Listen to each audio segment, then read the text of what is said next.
Senhor, meu Deus, meu Pai, muito obrigado, Deus, pela oportunidade que tivemos aqui de louvar ao Senhor, de ouvir a Tua palavra, de apresentar aqui, ó Deus, uma criança junto com toda a sua família e parentes diante do Senhor.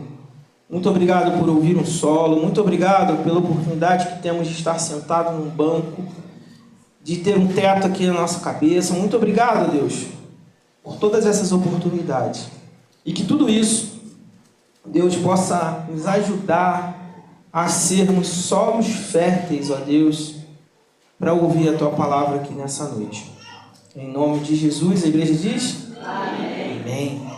Irmãos, a palavra hoje, ela é uma palavra que o pastor pediu o tema, tá? Então a responsabilidade maior é porque é uma palavra encomendada que eu falo, que a gente tem que obedecer. Eu tava falando com o pessoal no curso que a gente fez aí de pregação, eu falei, mas que eles perguntam, mas como é que a gente escolhe qual o tema? Eu falei assim, a gente vai, eu fui dando umas dicas e falei, mas domingo, por exemplo, o pastor encomendou o tema, então a gente tem que ser uma ovelha obediente, né? Procurar estudar dentro daquilo ali. Ainda bem que foi uma coisa que eu já estava meio que pensando em falar. O pastor pediu para que eu pudesse falar um pouquinho sobre maturidade, crescimento, né? Crescimento espiritual, maturidade espiritual. E aí eu pensei em alguns textos que a gente poderia falar sobre isso. Tem vários, porque a Bíblia inteira, o que ela quer é que você cresça espiritualmente. Então, com vários textos. Mas o texto que veio à minha mente foi Salmos 1. Abre lá, por favor. Salmos 1. Vamos ver quem vai achar primeiro aí. Valendo. Dinâmica bíblica. Já teve gente que achou aí, ó. A irmã foi lendo, a Ana falou, achei. Eu era bom nesse esgrima bíblica que a gente fala. Achou. Isso é muito legal. Todo mundo achou Salmos? Amém? E a gente vai ler. Vamos lá. A versão que eu tenho aqui é a versão NVI. A gente vai ler até o 4, tá bom? Vocês acompanham a versão de vocês aí? Então vamos lá. Como é feliz aquele que não segue o conselho dos ímpios. Em outras versões, bem-aventurado. Não imita a conduta dos pecadores, nem se assenta na roda dos zombadores ou escarnecedores. Ao contrário, seu prazer, sua satisfação está na lei do Senhor, e nessa lei medita dia e noite. É como árvore plantada à beira de águas correntes, dá fruto no tempo certo, e suas folhas não murcham. Tudo o que ele faz prospera. Não é o caso dos ímpios, são como palha que o vento leva.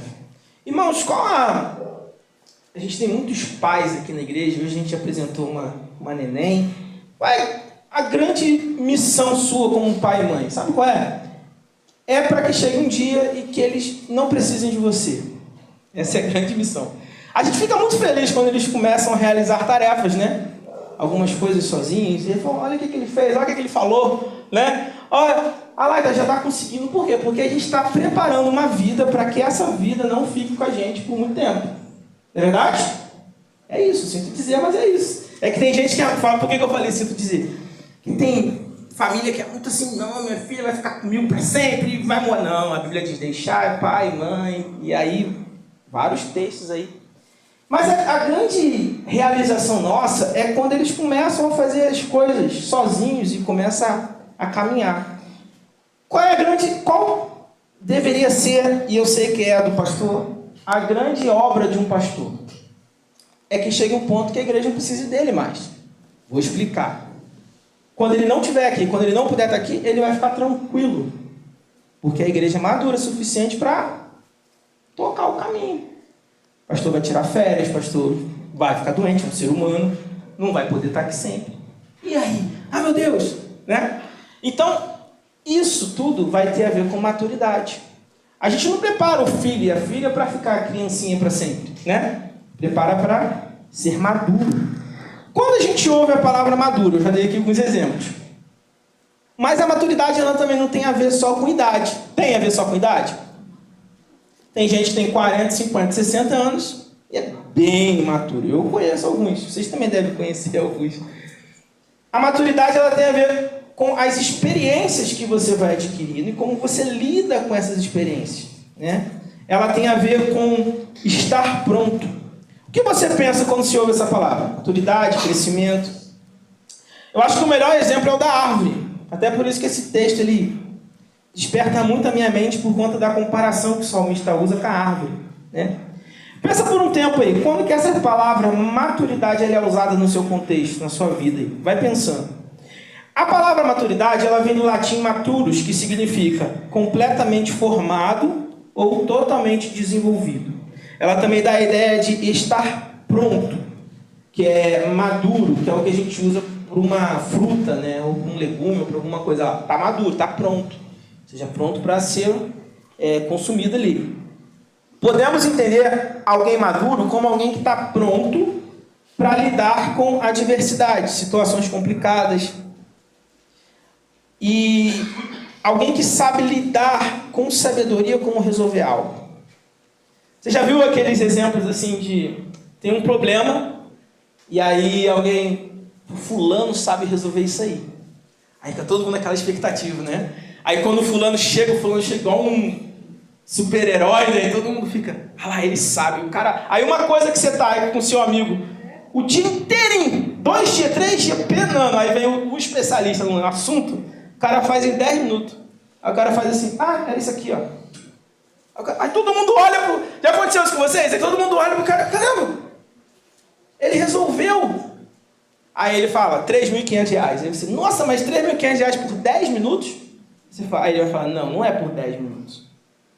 É por uma vida de experiência, né? Por quê? Porque ele chegou no momento de crescimento em que aquilo ali para ele já é algo que para você levou uma semana, para ele levou 10 minutos. A maturidade é quando você chega ao momento que você está pronto. Aí vamos trazer isso para a maturidade espiritual. O que seria a maturidade espiritual? O apóstolo Paulo ele vai falar várias vezes sobre isso. Ele vai falar sobre quando eu era menino, pensava como menino, né? Ele vai falar para a gente buscar o crescimento. Ele vai falar que uma das tarefas da igreja é a edificação de todos os santos. Nós compartilhamos dons e os nossos talentos com o objetivo de que eu cresça um pouquinho mais e você cresça um pouquinho mais. Então a Bíblia vai trazer a gente para essa mente, para essa missão do crescimento.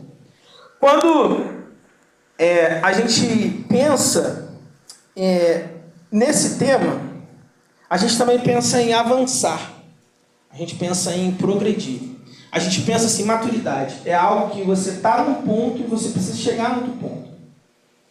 Para uns, demora mais. Para outros, vai um pouco mais rápido. Mas, uma coisa que todo mundo tem que ter na vida é buscar a maturidade naquilo que faz. Eu não posso ser o mesmo profissional que eu sou, ou o mesmo pai que eu sou, ou o mesmo pregador. Eu preciso tentar melhorar um pouquinho. O mesmo músico, e aí vai qual área que você atua aí na tua vida. Tá dando para entender essa introduçãozinha aqui? Agora vamos para o texto. Eu quero fazer uma mensagem assim que a gente vai partir os textos aqui, bem textual aqui, tá? E a primeira parte é que o salmista, ele quer que você seja bem-aventurado. Ele quer que você seja feliz. E eu estava lendo alguns livros e tal, e um comentário que eu vi é que o Calvino, no comentário dele de Salmos, ele coloca esse salmo como se fosse uma introdução, um prefácio, na verdade, ao tema-chave dos salmos. E eu não tinha parado para pensar nisso, e quando eu fui ler o comentário dele, é verdade. Quase todo salmo, ele vai falar sobre o prazer de você conhecer a palavra de Deus. É muito interessante, você vai pegar até o que fala, por exemplo, até o último, que tudo que tem fôlego, louve ao Senhor, é na ideia do prazer de estar perto do Senhor. E todos eles, quase todos os salmos, vão falar sobre como Deus fala com a gente. Vai ter o Salmo 19, ele fala que os céus vão falar de Deus. Os céus vão anunciar a grandeza de Deus. Então, eu não tinha parado para pensar nisso. O Salmo 119, que é o maior, ele inteiro é sobre escondi a tua palavra no meu coração.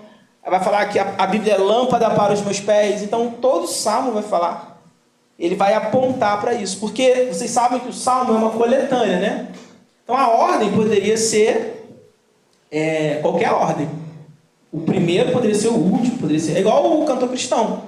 Tem vários hinos e eles foram colocando, número 1, número 2, número 3. Então o Salmo é uma coletânea de músicas e poemas que o povo judeu recitava em vários momentos de festas e situações da vida dele.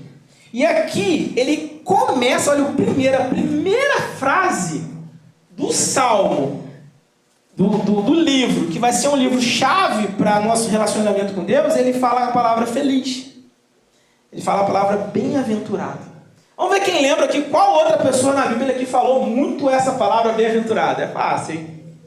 Ele usou, Jesus, ele usou um sermão inteiro para falar sobre ser bem-aventurado. Bem-aventurado é uma ideia de uma felicidade, mas uma felicidade plena. É uma felicidade. O bem-aventurado não é aquele que depende das circunstâncias. Ele é bem-aventurado de dentro para fora, ele não é bem-aventurado de fora para dentro. Por exemplo, é o mais que feliz. Mas o que é esse mais que feliz? Por exemplo, o que é uma pessoa menos que feliz? Seria assim, olha, eu sou muito feliz que eu vou para a praia. Sou feliz que eu vou para a praia. Aí na hora que eu estou indo para a praia, começa a chover. E aí, o pessoal fala lá, olha, agora você... Aí vem bombeiro e todo mundo fala, ó, vocês não podem entrar, nem na areia pode ficar. E você ficou o ano inteiro juntando dinheiro para chegar. Você vai ficar com raiva. Porque as circunstâncias estão contrárias àquilo que você planejou, certo? Mas o bem-aventurado, o mais do que feliz, ele não depende das circunstâncias para que ele esteja bem. Então é muito interessante isso. Você vai falar, pastor, mas isso é muito difícil. É muito difícil, ninguém fala que é fácil, né? Mas o bem-aventurado, ele entende que a vida dele está à disposição de Deus. E estar à disposição de Deus independe das circunstâncias. Certo? Deu para entender? Assim como Jesus estava lá no barco, uma tempestade, tudo e pá. E Jesus estava fazendo o quê? Quem lembra? Ele dormia. Eu lembro quando a gente estava fazendo o tratamento da Nicole. A Nicole, minha filha que cantou aqui, ela teve câncer. Ela teve um câncer no rim esquerdo, tirou o rim e fez quimioterapia. Eu lembro de uma frase que a Karine falou, não sei se a Karine vai lembrar, mas ela falou um negócio que me impactou muito. A gente conversando, né? As pessoas vivem as dificuldades, e aí a pessoa fala assim, mas você não vai perder a fé não, né? Aí a Karine falou um negócio mais ou menos assim, por que a pessoa acha que a gente vai perder a fé? É justamente agora do problema que a gente precisa de Deus. Aí a única pessoa que pode me ajudar é ela que eu vou deixar de acreditar? Não tem lógica isso? E ela falou isso numa conversa comigo, e eu falei, é mesmo, né? Porque qual seria o sentido de perder a fé justamente da pessoa, a única que pode ajudar? Então, a circunstância da sua fé, a sua fé, ela não depende da circunstância. Mas isso não é fácil. Agora, falar assim, é tranquilão. Aí uma pessoa perguntou, mas e aí, como é que vocês superaram? Mas quem disse que a gente superou? Não superou nada, ué. Superei, tô nada mais forte, pelo contrário, está mais fraco. Por quê? Como assim, pastor, está mais fraco? Porque quanto mais fraco a gente está, mais entende que a gente não é nada. Quanto mais você entender que você não é nada, mais feliz você fica. Porque qualquer coisa que vier está tranquilo. Aí você é bem-aventurado. É sério, gente. Faz isso, a gente vive isso na nossa vida há muito tempo e a gente entende que tudo que é ruim está bom, porque a gente não tem nada e vai morrer daqui a pouco. Daqui a pouco, ó. Puf. Gente, é daqui a pouco. Mas você só entende isso com a maturidade. Não estou dizendo que eu sou maduro. Eu sou tão imaturo que eu faço tanta coisa errada. Eu só estou dizendo que eu entendi que Cristo quer que você seja bem-aventurado. Amém? Amém? E bem-aventurado, você vai ter que fazer algumas coisas. Aí é aqui que eu quero entrar na palavra. O bem-aventurado aqui, pelo que eu entendi na Bíblia, seria o que nessa mensagem a gente está chamando de maturidade espiritual, porque Jesus vai falar disso. E ele vai bater na tecla, tanto que é um dos primeiros sermões dele, e é um ponto de partida para o ministério dele. Vocês podem reparar lá. Ele reúne a galera e fala, bem-aventurado é assim, bem-aventurado é esse, bem-aventurado é aquele. E ele muda uma lógica social. O bem-aventurado não é o rico, é o pobre. Pode ir lá, depois vocês leem lá, faz um estudo da bem-aventurança. É muito legal. E aí ele vai meio que invertendo a lógica.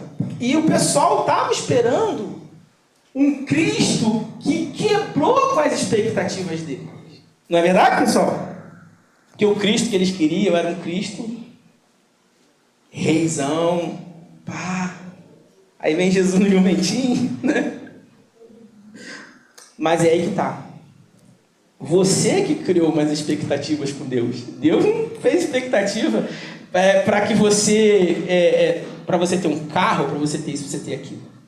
Mas, pastor, então fala logo como que a gente pode alcançar essa maturidade, esse estar pleno de bem-aventurança. E aí tem gente também que acha que tem dois pontos errados também. Que o maduro, quando eu era criança, eu entendia na igreja, eu nasci, fui criado na igreja. Igual a Helena aqui, ó, vai viver, eu vivi assim, igreja. E aí, quando falava para maduro, pessoal que é crente antigo aí, o que era o maduro? O maduro era aquele irmão que não falava com ninguém e ficava assim, ó. Era, não é? Eu, quando era criança, a visão que eu tinha do maduro era o cara ficava ali no... Aí eu era criancinha, assim, aí eu olhava pro lado, assim, aí eu, pô, esse é maduro. Por quê? Porque aquele que ria e brincava, ele era imaturo. Ah, é brincalhão, o irmão brincalhão, o imaturo. Às vezes, o que era o imaturo é muito mais maduro do que o outro. Mas a gente entende, de novo, algo externo. Gente, é do ser humano valorizar mais o que a gente está vendo. Quer ver como que é legal? O rapaz lá, é que foge de nome. Ele foi ungir Davi. Lembra da história? Aí olha assim, aí o pai do Davi, gente, desculpa, eu tô perdendo Jessé. Aí fala assim, tem esse aqui, bonitão, né? Vai o filho, bonitão. Não é esse não, tem esse aqui, vai o outro bonitão, tem esse aqui. Mas acabou os filhos? Não, tem um lá que tá lá com as vacas, com os bois, não sei o quê. Não, traz ele, é esse. A lógica, aí o texto vai falar assim, que Deus não vê como vê o homem. A maturidade, ela não tem relação, às vezes sim, que também a pessoa que fica rindo fora de situação, é uma pessoa que não é tanto madura, mas não tem muito a ver, tem a ver com... Gente, presta atenção, vamos lá, tem a ver com o externo também, mas não só com o externo, deu para entender, né? E aí é interessante que a gente era criança na igreja, a igreja era um pouquinho média, assim, não era pequena nem gigantesca, mas era uma igreja média, tinha muitos irmãos. E meus colegas ficavam observando na hora da pregação, olha só, como é a reação das pessoas. Aí tinha uns irmãos que ficavam assim, ó. Aí sempre que tinha retiro, essas coisas de jovens, a gente ficava imitando, sabe? Imita lá o irmão fulano, aí a gente ficava meio que... Brincadeira, assim, até os irmãos participavam. E nessa brincadeira, a gente começava a reparar o jeito de cada um. E aí um irmão desse virou nosso líder, sabe? E aí ele virou nosso líder de adolescentes, aí ele confessou, ele falou, muitas vezes que eu tô assim, eu tô viajando. Porque a gente olhava pra ele como, pô, cara, né? Ele era muito maneiro, ele falou, confessar pra vocês, muitas vezes eu tô assim, mas eu não tô prestando atenção em nada. Isso acontece. Então vamos lá. A maturidade, ela é como a gente se relaciona com as circunstâncias da vida. Você pode ter 70 anos, 80 anos, com certeza teve algum momento desse mês que você não agiu com maturidade cristã, com maturidade espiritual. Eu tive um tanto. Momentos que a gente acaba explodindo e falando o que não devia falar. Se você disser para mim que não acontece isso com você, eu vou te seguir que eu quero aprender. Ninguém é madurão. Só teve um que foi perfeito, que a Bíblia fala, que foi Jesus Cristo.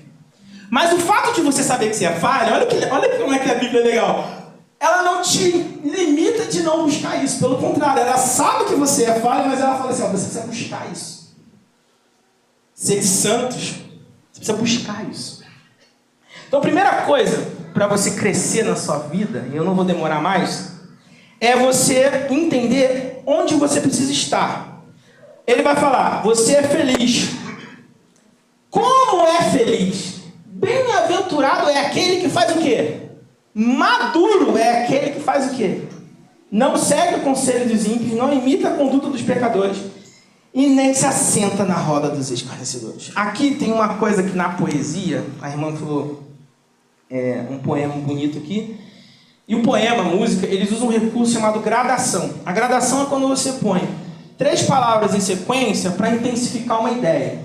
Então você pode falar, vou te dar um exemplo. Você pode falar assim, a pessoa é jeitosa, bonita, linda, deslumbrante. Você põe uma sequência. Essa sequência, ela pode ser aumentando ou ela pode ser diminuindo. Nesse caso, não é uma ideia de aumentar ou diminuir, mas é uma ideia de completar. Por exemplo, você segue, você imita, você se assenta. Então você segue a pessoa. Aí você começa a observar a pessoa. Deu para entender? Aí você imita. Então, de tanto você olhar e seguir, você acaba imitando uma conduta. Até o ponto que você faz o quê? Você senta. E aí, quando você senta, quer dizer que você já está participando. Deu para entender? Então, é uma sequência. Você segue, você imita e você senta. E aí você vai falar assim, pastor, é a tendência de todo mundo. Então, eu não posso ter amigos que não são da igreja? A tendência de todo mundo ao ler esses tipos de textos é separar pessoas em pessoas que frequentam igrejas e pessoas que não frequentam igrejas. É isso que o texto está dizendo? Não. O texto está dizendo você não sentar na roda dos escarnecedores, dos zombadores. Os escarnecedores eram pessoas que zombavam de Deus, escarneciam de Deus. E aí, esse tipo de ímpio, pecador, escarnecedor, ele pode estar aqui no meio da igreja. Ele pode usar o nome de Deus. Você vai falar, sério, pastor, mas como assim? Se você pegar, por exemplo, Isaías 29:13, ele vai falar, visto que este povo se aproxima de mim, e com a sua boca e com seus lábios me honra, mas o seu coração está longe de mim, e o seu temor para comigo consiste só em mandamentos ensinados por homens. Então ele vai falar aqui de um tipo de pessoa que falava o nome de Deus, que ensinava e que fingia que servia a Deus, que louvava a Deus, mas o coração dele estava totalmente distante de Deus. E Jesus vai reforçar isso. Ele vai falar lá em Mateus 15, 7-9, Jesus vai falar, ele vai chamar de hipócritas. Jesus fala, hipócritas, bem profetizou Isaías a respeito de vocês, dizendo, este povo me honra com lábios, mas o seu coração está longe de mim. Em vão me adoram, ensinando doutrinas que são preceitos humanos. Então, o escarnecedor, o ímpio, o pecador, ele pode estar dentro da igreja, ele pode estar convivendo, ele pode estar falando o nome de Deus. A gente tem uma imaturidade muito grande de achar que qualquer pessoa que fale a palavra é Deus. É de Deus. E aí você cai nesse erro. E aí você se esquece que Jesus fala que eles vão ter falsos mestres e profetas para tentar te enganar. Ele já começa o ministério dele tendo uma batalha com o diabo lá no deserto. E a arma dessa batalha é a palavra. E o interessante é que o diabo usa a palavra. Ele usa textos bíblicos. E aí Jesus contrapõe com textos bíblicos. Por que Jesus vence aquela tentação no deserto? Porque Jesus era maduro. O que tornou ele maduro? Ali naquele momento, naquela cena, era como ele lidava com a palavra. O diabo lidou com a palavra para benefício próprio. Faz o pão, pula, todo mundo vai te adorar. Só benefício próprio. Manipula a Bíblia para benefício próprio. E Jesus não fez isso. Então, cuidado com quem você ouve. Essa é a primeira palavra. Tá bem? Outro ponto ele vai falar assim, versículo 2. Ao contrário disso, ao contrário de seguir os escarnecedores e aqueles que zombam de Deus, você precisa fazer uma coisa, e nesse ponto que eu quero focar contigo, rapidinho nesses minutos finais. Ao contrário disso o quê? A gente tem que ler a Bíblia assim, nessa sequência. Ao contrário disso o quê? Ao contrário disso o quê?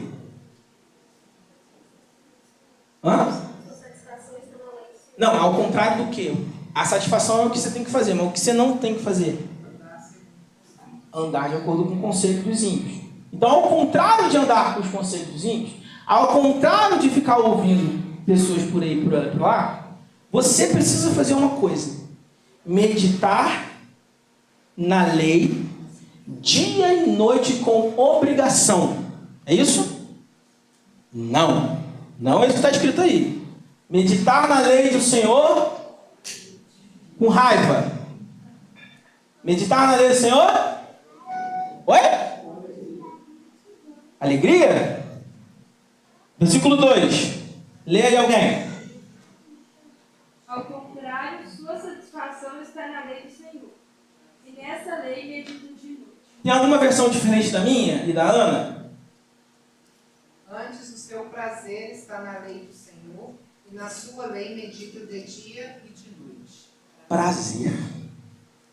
Prazer. Muito interessante, sabe? Muito interessante. A gente fala muito assim, eu não gosto de ler. A pessoa fala, eu não gosto de ler. Gosta sim, todo mundo gosta, porque vocês usam o WhatsApp. WhatsApp é leitura, Facebook é leitura, um monte de notícia doida lá é leitura, e você lê aquilo tudo. Você lê meme, você lê legenda de vídeo TikTok, você lê legenda de tudo quanto é coisa. Você lê, você gosta. Só tem que saber o que você gosta de ler, mas ler, você lê. Sendo que é muito interessante, fala assim, eu não gosto de ler a Bíblia. Você fala assim, eu não gosto de ler. Mas se o amor da sua vida, lembra quando você estava namorando, começando a conquistar a pessoa aí que você casou, te mandasse uma carta, na tua época era carta, você, um telegrama, você ia correr para ler, ia ou não ia? Você está cortejando a moça, ó, cortejar. Não, lê sim. Por quê? Você não ama ler, mas você ama quem te mandou a carta. Você fala, pastor, mas eu não entendo nada. A dica que eu dou para todo mundo é ler sem entender nada, mas lê. Lê fingindo que está entendendo. Uma hora você vai entender. Pega uma versão mais fácil. Vai para um livro mais fácil. A pessoa fala, pastor, eu não consigo entender a Bíblia. Aí fala, o que você está lendo? Eu estou lendo Levítico, numa versão de 1739. Não vai entender mesmo, não, nem eu. Pega uma de hoje, começa com João. Lê um Provérbios. Vai ali. Mas aqui, vai além de ler. A ideia aqui não é ler. A ideia aqui é meditar. Aquele que quer alcançar a maturidade espiritual precisa ter prazer, alegria, satisfação e estar em contato com a palavra de Deus. É muito doido, irmãos. É muito doido, sabe? As pessoas falam que amam a palavra de Deus. Eu defendo a palavra de Deus. E aí você fala, mas você já leu a Bíblia? Não, nunca li. Mas defendo. Não. Você precisa ler. E esse é o grande tema de Salmos. É prazer na palavra. Prazer na presença. Independente das circunstâncias. Lembra do salmista? Ele fala, olha, tirou-me de um charco de lama e tal. Aí ele vai falar, esperei com paciência. É muito legal, ainda que eu ande pelo vale. Por que todas essas circunstâncias não importavam para eles? Porque o apego deles estava na palavra de Deus. Para entender o termo meditar, a gente precisa entender uma coisa. Ó. A palavra meditar é encontrada algumas vezes na Bíblia, várias vezes na Bíblia, na verdade. E ela vem de uma ideia de ponderar, imaginar, refletir, pensar. E o mais legal é a ideia de ruminar. Ruminar é aquilo que os bovinos fazem, eles vão... Viu? E aí, por que ele está fazendo isso? Ele está remastigando para extrair o máximo possível de nutrientes e substâncias daquele alimento. Uma coisa que as pessoas cometem um erro muito grande, elas querem ler a Bíblia de capa a capa e não meditam em nenhum ponto. Meditam em nenhum ponto. Você precisa pegar um texto da Bíblia e meditar. Então o que é meditar? É ponderar. Você vai ler, Senhor é meu pastor, ponto e vírgula, nada me faltará. E aí você vai refletir. Senhor é meu pastor mesmo? O que é um pastor? E aí, isso é dia e noite. Dia e noite. Ah, pastor, mas eu tenho que trabalhar. Mas na hora do seu trabalho você está pensando num filme, num jogo, em outras coisas. Então não é você necessariamente ler ali e ficar decorando. É você alimentar a sua mente com a palavra. Amém? Então ele vai falar que se você fizer isso, não der ouvidos aos ímpios, aos conselhos dos escarnecedores, meditar com alegria, com prazer na lei do Senhor dia e noite, você será como árvore plantada junto a ribeiros de água. Lá em Atos 17:11 tem um texto que vai falar assim, que os bereanos eram mais nobres que os de Tessalônica, porque receberam a palavra com avidez. Avidez é ansiedade para conseguir algo ou descobrir alguma coisa. É igual você compra um negócio na internet e você fica esperando chegar com ansiedade, com desejo. É igual quando você está esperando a viagem dos sonhos, alguma coisa, você está ali com avidez. Então diz que os bereanos esperavam com avidez, recebiam a palavra não com o espírito morto, não como passa um vento, mas com um coração ávido a receber. Como que eles faziam? Eles examinavam as escrituras todos os dias para ver se as coisas eram de fato assim.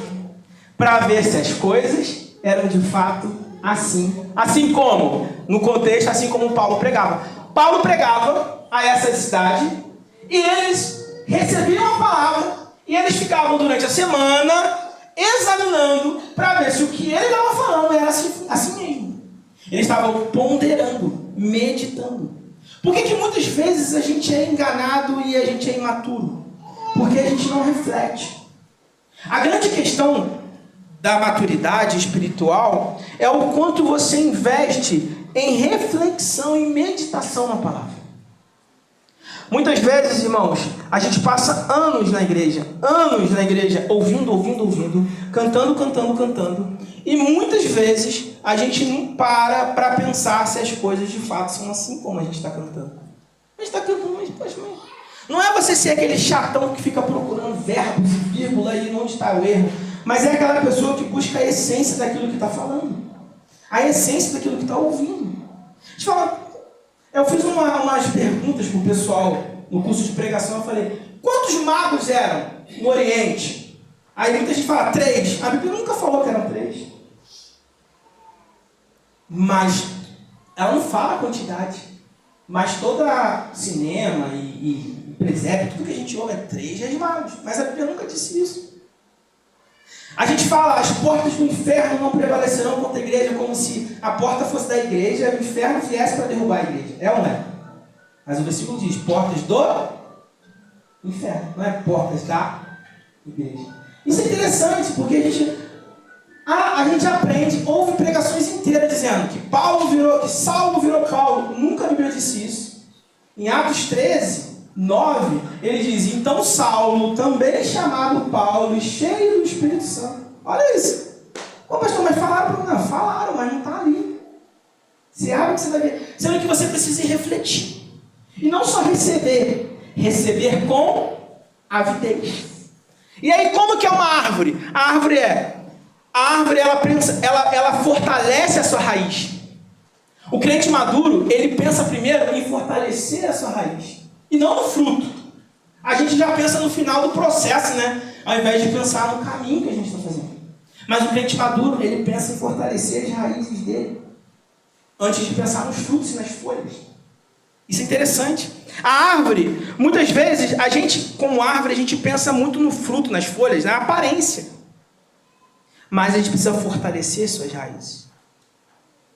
Como que a gente pode fortalecer a raiz de acordo com o Salmo? Ficando perto da água. Em outras palavras, buscando alimentos, nutrientes, fortalecendo as raízes. E a água, a gente sabe que é fonte de água viva em Cristo. Ele vai falar, é como a árvore à beira da água, e no seu tempo certo prosperará. Irmãos, se eu fosse falar de maturidade, a gente ia ficar... Dá para ficar um ano todo falando que tem muita coisa, mas eu já vou encerrar. E aí eu vou passar a palavra para o pastor. Mas só esse final aqui, ó. Dá o fruto no tempo certo. Muitas vezes a gente quer que Deus funcione no seu tempo. Mas existe um tempo certo. E esse é um grande ponto da maturidade. Então, vamos resumir? Cuidado com o que você ouve. Repete. Não. Vamos de novo. Cuidado com o que você ouve. Cuidado com o que você ouve. Amém. Não sente perto dos que estão escarnecendo, entendeu? Foge disso. Segundo, tenha prazer na lei do Senhor. Eu estou resumindo a mensagem aqui para você. Prazer na lei do Senhor. Lei, a gente sabe que não é só a lei, é as escrituras. Terceiro, medite dia e noite. O que é meditar? Refletir, ponderar. Fica falando sozinho, cara. Puxa, aquela música, assim, será que é isso mesmo? Aquela letra? Reflete. Você vai crescer muito se você fizer isso. Quarto ponto, esteja perto das águas. Ou seja, alimente o teu espírito com o nutriente certo. E quinto, entenda que o teu tempo não é o tempo de Deus. Entenda que o teu tempo não é o tempo de Deus. 5 pontos. Amém, pastor? Passa a palavra para o Senhor. Deus abençoe, irmãos.